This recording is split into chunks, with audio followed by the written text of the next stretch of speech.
स्वागत है आप सभी का अपना यूट्यूब चैनल संजीव पाठशाला में। मैं संजीव सर आप सभी का स्वागत करता हूं आज के नए वीडियो में। और आज का वीडियो दोस्तों बहुत ही मज़ेदार होने वाला है, क्योंकि मैं बिहार बोर्ड 12th इंग्लिश का 100 मार्क्स का रैम्बो बुक से पोएट्री सेक्शन से चैप्टर नंबर 4 और टू ऑटम का सॉल्यूशन करवाने वाला हूं। तो माय डियर स्टूडेंट्स, ये अगर आप हमारे चैनल पे न्यू हो, चैनल को सब्सक्राइब नहीं किए तो एक बार चैनल को सब्सक्राइब कर लीजिए, बेल आइकन को भी दबा देना है ताकि नोटिफिकेशन आप लोग को मिलता रहे।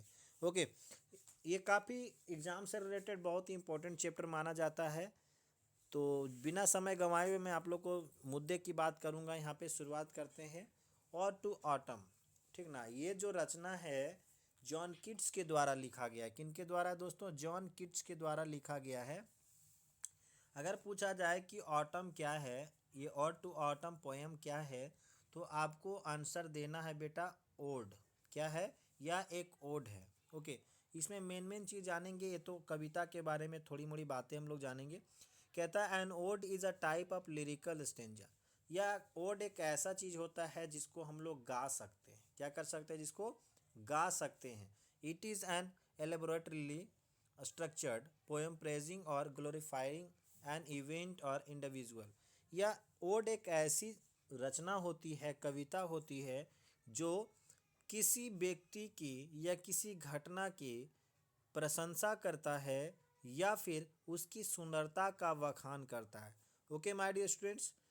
या फिर प्रकृति के बारे में, साथ ही साथ भावनात्मक चीज़ों को भी वर्णन करने का काम ऑटम करता है। ये ओड करता है, ठीक है। तो ये ओड के बारे में मैंने संक्षिप्त जानकारी आपको दी, ठीक है। अब जानते हैं और टू ऑटम के बारे में। Sketches the details characters of autumn. देखिए क्या, it is the 6th odd of John Keats. ये जो है जॉन किट्स का 6ठा ओड है मेरे मित्र। ओके, रिटेन इन सितंबर 1819। ये जो लिखा गया है और टू ऑटम 1819 ईस्वी में लिखे हैं। कितने में लिखाया गया है? 1819 ईस्वी में जॉन किट्स के द्वारा। तो दोस्तों, आप अगर कविता के बारे में, कवि के बारे में अगर कुछ चीज़ें जान लेंगे तो 2-3 नंबर आपका तो यहीं से उठा देता है एग्जामिनर लोग।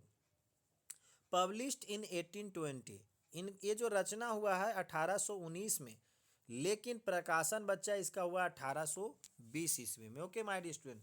और टू ऑटम कंटेन्स 3 स्टेंजा। देखिए, और टू ऑटम में 3 स्टेंजा है। कितने स्टेंजा है? 3। और प्रत्येक स्टेंजा में बाबू 11 लाइन्स है। कितने लाइन है? 11 लाइन है प्रत्येक स्टेंजा में। तो टोटल जो है इसमें 33 पंक्ति है। मेरे ख्याल से आप लोग का जो रैम्बो बुक है, पोएट्री का सबसे लंबा अध्याय अगर बात करी जाए तो यही आपका है। ओके, ये था शॉर्टली आप लोग को मैंने बताया और टू ऑटम का परिचय। अब जानेंगे कवि के बारे में, ठीक है, जॉन किट्स के बारे में। ये देखिए जॉन किट्स साहब की फ़ोटो है। ये जॉन किट्स ही हैं, ठीक ना। देखिए क्या है, इनका जन्म जो है 31 अक्टूबर 1795 ईस्वी में हुआ था, मुरगेट नामक स्थान। कहाँ जी? मुरगेट नामक स्थान लंदन में हुआ था। एंड डेड 23 फरवरी 1821। और इनकी देहांत जो दोस्तों 1821 ईस्वी में हुआ था। कहाँ? रोम में, जो कि इटली में अभी है, ठीक ना। इनके पिता का नाम थॉमस किट्स है और मदर का नाम है फ्रांसिस जेनिंग्स। ये सभी चीज़ को आप लोग को याद करना है, ठीक है ना। मात्र 25 वर्ष की उम्र में ही, 25-26 साल इन्होंने ज़िंदगी जिया था। और 25-26 साल के अंतराल में ही इन्होंने अपने जो है छवि, अपना नाम पूरे दुनिया में एक विख्यात कवि के रूप में इन्होंने हासिल कर लिया था। ओके माय डियर स्टूडेंट्स, आगे जानते हैं इनके बारे में। और कुछ पूछा जाता है कि रोमांटिक कवि किन्हें कहा जाता है। अगर मैं फिल्म की बात करूं, हिंदी सिनेमा जगत की बात करूं, उनका अगर पूछा जाए कि हिंदी सिनेमा जगत के रोमांटिक हीरो कौन है, तो क्या कहते हैं, उनको इमरान हाशमी मानते हैं। और अगर कविताओं की बात करी जाए, कवियों की बात करी जाए कि उनमें रोमांटिक कवि कौन है, तो यही हैं जॉन किट्स को ही रोमांटिक कवि कहा जाता है। क्या कहा जाता है इनको? रोमांटिक कवि कहा जाता है इंग्लिश लिटरेचर में। ओके माय डियर स्टूडेंट्स, चलिए जी आगे का बात जानते हैं थोड़ा सा और। अब जॉन कीट्स के बारे में थोड़ा सा मुख्य बिंदु जानेंगे हम लोग। At the age of 8 his father was dead. कहते जब इनकी उम्र महज 8 वर्ष थी। कितने वर्ष थी दोस्तों? महज 8 वर्ष की उम्र में इनकी पिता की मौत हो जाती है। When kids was 14, his mother died of tuberculosis। कहते हैं 8 साल जब इनकी उम्र थी तो पिता चल बसे, और जब 14 वर्ष का उम्र हुआ इनका तो इनकी माता जी का भी देहांत हो गया, एक क्षय रोग से। कौन से रोग? क्षय रोग से।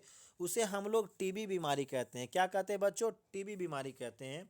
तो कहा जाए इनके सामने जीवन जो था काफ़ी विकट परिस्थिति था, क्योंकि 14 साल के उम्र में माँ बाप के छत्र छाया में लोग पलते बढ़ते हैं, लेकिन दुर्भाग्य देखिए इनकी माता पिता का दोनों का देहांत हो चुका था। Then his life became very painful and far from pleasure। उसके बाद इनका जीवन जो काफ़ी दुखमय रहा मेरे मित्र, और साथ ही साथ इनके जो खुशी अगर कहा जाए, सुख कहा जाए, तो काफ़ी दूर था। ये सारी खुशियों से वंचित हो गए। ओके, आगे देखिए क्या है। Although he died at the age of 25। इनकी भी मौत जो है बच्चों मात्र 25 साल के उम्र में हो जाती है, ड्यू टू ट्यूबरक्यूलोसिस। वही बीमारी जो इनके पिता का था, इनके माता को था, वही बीमारी इनको भी हुआ, और तीनों का तीनों मौत वही क्षय रोग के कारण हो जाता है। बहुत ही प्यारा सा इन्होंने वर्णन किया है। एक और बुक आप लोग का चलता था 50 नंबर वाला, उसमें इनके बारे में थोड़ा बताया गया है। बहुत ही एक जीवन जो काटे थे बड़ा मुश्किल से दौर। एक तो माँ बाप का जो है सर से हाथ उठ गया था, साथ ही साथ ये भी इनका जीवन सुखद नहीं रहा। एक तो माँ बाप छिन गए, और दूसरा इनको बीमारी जो था, जीते थे लेकिन तड़प तड़प कर जीते थे, ठीक ना। And kids had perhaps the most remarkable carrier of any English poet. शायद इनके जैसा ही कोई कवि होंगे अंग्रेजी में, जो इन्होंने एक बहुत यादगार लम्हा रहा इनके साथ में।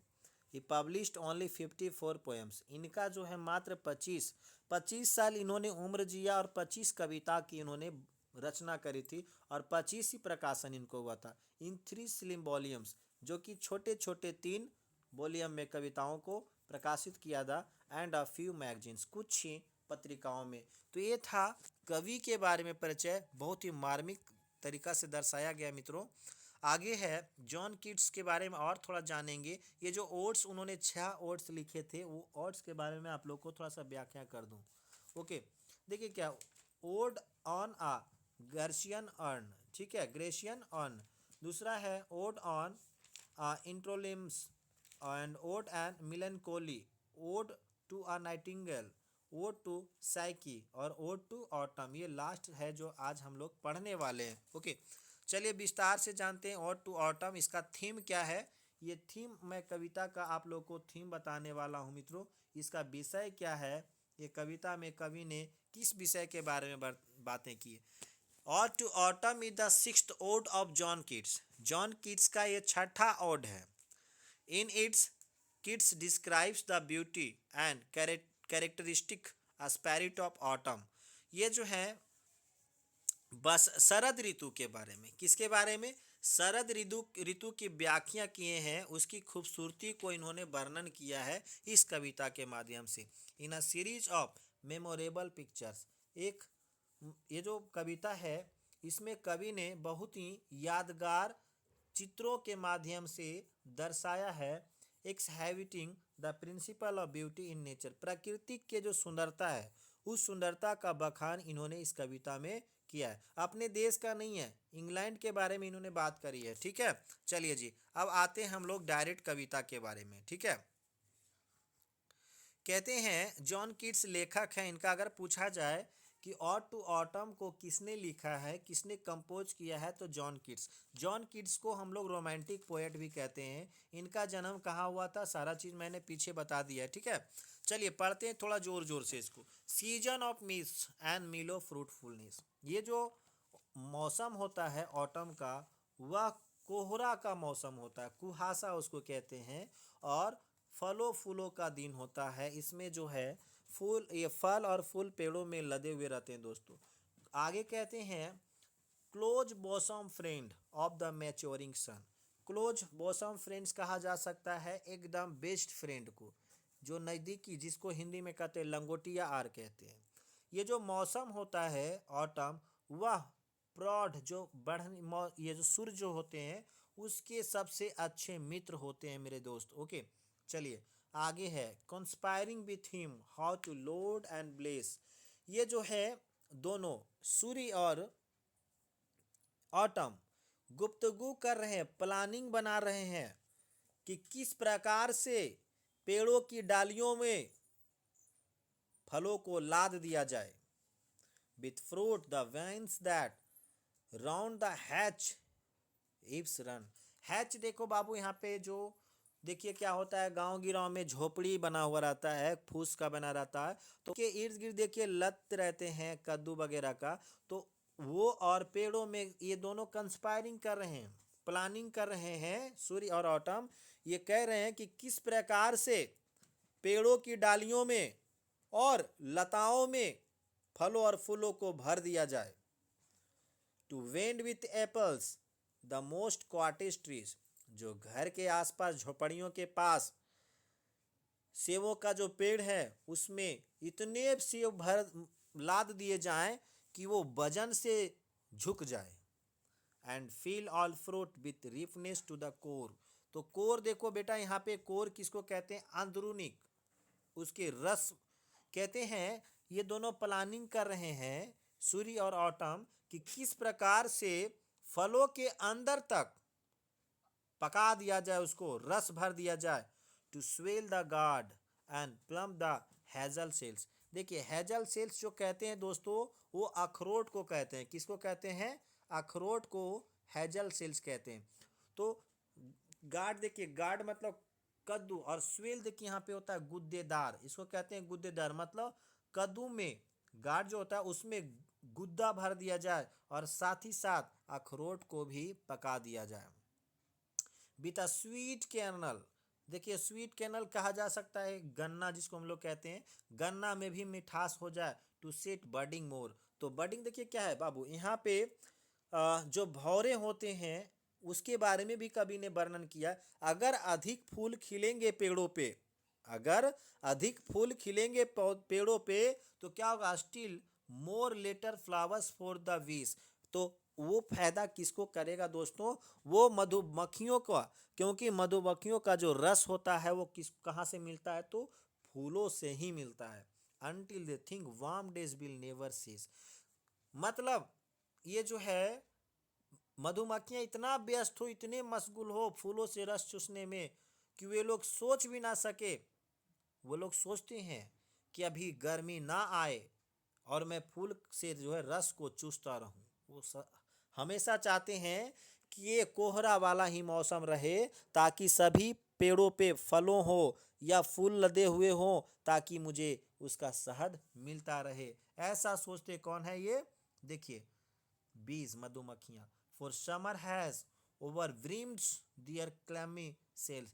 गर्मी तक आते आते, गर्मी आते आते ये जो मधुमक्खियां होती है दोस्तों, अपने छतों में क्या कर लेते हैं, ये जो चिपचिपा टाइप का जो रस होता है उसको लबालब भर लेते हैं। क्या करते हैं, अपने छतों में रस को भर लेते हैं, फूलों के रस को क्या करते हैं दोस्तों, भर लेते हैं।